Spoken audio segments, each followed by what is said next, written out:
அக்பர் கையெழுத்து போட தெரியாது, கைரேகை, சுற்றி அறிவாளிகளை தான் வைத்திருப்பார், அவங்களோட உட்காந்து பேசுவார். இதுதான் அக்பருடைய பொழுதுபோக்கே. அவருக்கு வேறு பொழுதுபோக்கெல்லாம் கிடையாது. ஒரு மன்னர் என்கின்ற முறையில் ஒரு குடிப்பது மற்றவையெல்லாம் கிடையாது. அதனால தான் சரித்திரத்திலேயே முகலாய மன்னர்களிலேயே மகா அக்பர் என்று போற்றப்பட்டவர் அக்பர் மட்டும்தான், வேறு யாரும் கிடையாது.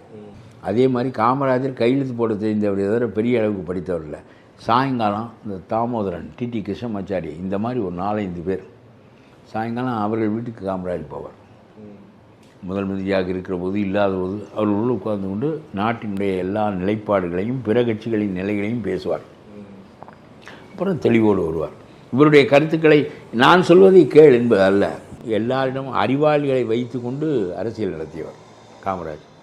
அதனால தான் அவர் படிக்காத மேதை. அதே மாதிரி ராமதாஸும் அறிவாளிகளை வைத்து கொண்டு தான் அரசியல் நடத்துவார்.